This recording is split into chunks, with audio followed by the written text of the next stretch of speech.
Okay, ఈరోజు వైఎస్ఆర్ కాంగ్రెస్ పార్టీకి సంబంధించినటువంటి ఒక ప్రతినిధి బృందం స్టేట్ ఎలక్షన్ కమిషన్ గారిని కలిసి ఒక రిప్రజెంటేషన్ ఇవ్వడం జరిగింది. దీనికి ప్రధానమైన కారణం ఏమిటంటే నిన్న తిరుపతిలో డిప్యూటీ మేయర్ ఎన్నిక సందర్భంగా జరిగినటువంటి అక్రమాల గురించి ఎలక్షన్ కమిషన్ గారికి వివరించేందుకు మేమందరం రావటం జరిగింది. 3వ తారీఖున తిరుపతిలో డిప్యూటీ మేయర్ ఎన్నిక జరగనున్నది. దానికి సంబంధించి శేఖర్ రెడ్డి అనే వ్యక్తిని ఒక కార్పొరేటర్ని మేము డిప్యూటీ మేయర్ అభ్యర్థిగా ప్రకటించడం జరిగింది. ఇంకా నామినేషన్ కూడా వేయలే. ప్రకటించగానే ఆయన మీద తీవ్రమైన ఒత్తిడి తీసుకొచ్చారు. ఆయన పార్ట్నర్గా ఉండి ఒక బిల్డింగ్ కడుతుంటే ఆ బిల్డింగ్ను కూల్చివేసేశారు, భయభ్రాంతులకు గురి చేశారు. లీగల్ గా చట్ట ప్రకారంగా ఏదైనా ఒక భవంతిని కూల్చాలి అంటే దానికి లీగల్ నోటీస్ ఇవ్వాలి.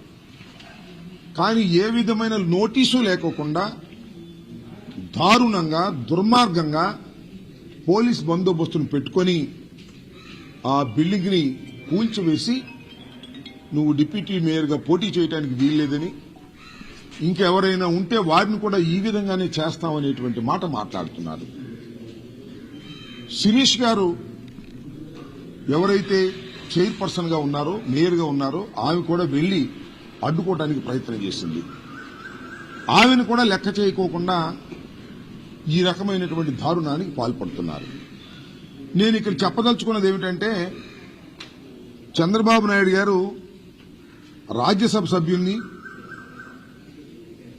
మెంబర్ ఆఫ్ లెజిస్లేటివ్ కౌన్సిల్ని ఎవరైనా పార్టీలో చేరతామంటే ఆయన ఏం చెప్తున్నాడంటే బహిరంగంగా రాజీనామా చేసి రండి, మేము చేర్చుకోం, రాజీనామా చేసి వస్తేనే మేము చేర్చుకుంటాం అనేటువంటి మాట చాలా సందర్భాల్లో మాట్లాడారు.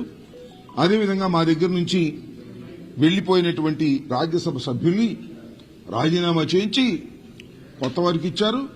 మళ్ళా బీరా మస్తాన్ రావు గారు లాంటి వారిని మళ్ళా తిరిగి ఎన్నుకున్నారు. మేము వారికి చెప్తున్నాం, కార్పొరేటర్ల విషయంలో మీకు అది వర్తించదా? ఇదైనా ఉంటే మా పార్టీ నుంచి ఎవరైనా లాక్కోదలుచుకుంటే రాజీనామా చేయించి మీరు పోటీ పెట్టుకోండి, అంతే తప్ప మా పార్టీ తరపున గెలిచిన వారు, మా ఫ్యాన్ గుర్తు మీద గెలిచిన వారు, వాళ్ళందరినీ ప్రలోభాలకి దౌర్జన్యాలకి పాల్పడి మీరు వాళ్ళని లాక్కునేటటువంటి ప్రయత్నం చేస్తున్నారు. ఇది చాలా దుర్మార్గమైనటువంటి విషయం.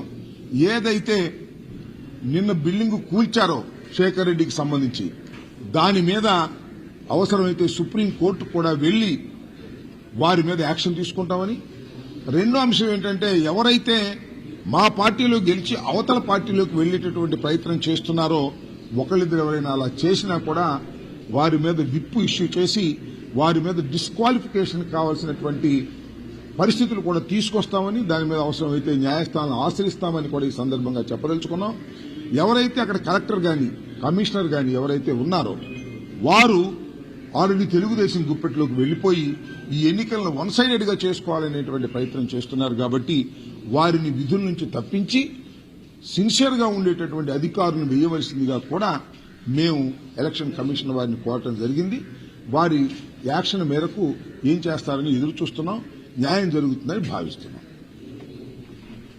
ఇంకొక విషయం కూడా ఇక్కడ ప్రస్తావన చేయాలి, దీనికి సంబంధం లేకపోయినా, ఈ రోజు తెల్లవారుజామున 3 గంటలకి కిర్లంపూడిలో ముద్రగడ పద్మనాభం గారి ఇంటి మీద దాడి జరిగింది. ఒక గుర్తు తెలియని వ్యక్తి, అప్పటికి గుర్తు తెలియని వ్యక్తి ఒక ట్రాక్టర్ తీసుకొచ్చి ముద్రగడ పద్మనాభం గారి ఇంటి గేటుని గుద్ది ప్రాంగణంలోకి ప్రవేశించి పోర్టికోలో ఉన్న కారుని ఈ ట్రాక్టర్తో గుద్దించి డ్యామేజ్ చేశారు. దాంతోపాటు అక్కడ రౌండ్లు వేసి ముద్రగడ పద్మనాభం గారి ఫ్లెక్సీలు, జగన్మోహన్ రెడ్డి గారి ఫ్లెక్సీలు, వారి అబ్బాయి గిరి ఫ్లెక్సీలు కూడా చించేసి ఒక అరాచకమైనటువంటి పరిస్థితిని సృష్టించారు. అతను ఎవరు ఏమిటి అని వెళ్ళి అడిగితే నేను పిఠాపురం ఎమ్మెల్యే గారి తాలూకా అని మాట్లాడుతూ ఉన్నాడు. నిజంగానే ఎంక్వైరీ చేస్తే పోలీసులు వచ్చారు, పోలీసులు పట్టించారు. అక్కడ ఆ ఆవేశంలో 4 దెబ్బలు కూడా వేశారు అతన్ని, పోలీసులు పట్టించి చేశారు. నేను ఈ సందర్భంగా చెప్పదలుచుకుంది ఏంటంటే, పిఠాపురం ఎమ్మెల్యే గారికి మీ ద్వారా విజ్ఞప్తి చేస్తున్నా. అయ్యా, ఆయన జనసేన కార్యకర్త అని తేల్చారు. ఆయన కూడా నేను పిఠాపురం ఎమ్మెల్యే గారి తాలూకా అని చెబుతున్నారు. ఇలాంటి దౌర్జన్యాలను మీరు ప్రోత్సహించడం సమంజసం కాదు.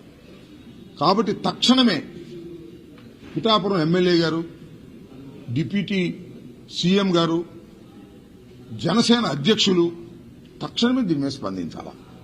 మీకు ముద్దగడ పద్మనాభం గారంటే గిట్టకపోవచ్చు. ముద్దగడ పద్మనాభం గారు వైసీపీకి ప్రచారం చేయొచ్చు, మీకు వ్యతిరేకం చేయొచ్చు. అయితే ఇలా జనసేనకు సంబంధించినటువంటి వ్యక్తులు ఇంటి మీద దాడి చేయటాన్ని మీరు ఖండించకపోతే ఈ ప్రజాస్వామ్యంలో మీరు దౌర్జన్యాలను ప్రోత్సహించేటటువంటి వ్యక్తిగా ముద్రపడేటువంటి అవకాశం ఉంది. తక్షణమే డిప్యూటీ సీఎం గారు, జనసేన అధ్యక్షులు దీని మీద నోరు విప్పి చెప్పవలసినటువంటి అవసరం ఉందని ఈ సందర్భంగా నేను చెప్పదలుచుకున్నాను. ఇలాంటి సంఘటనలను ప్రజాస్వామ్యంలో అందరూ ఖండించాలి.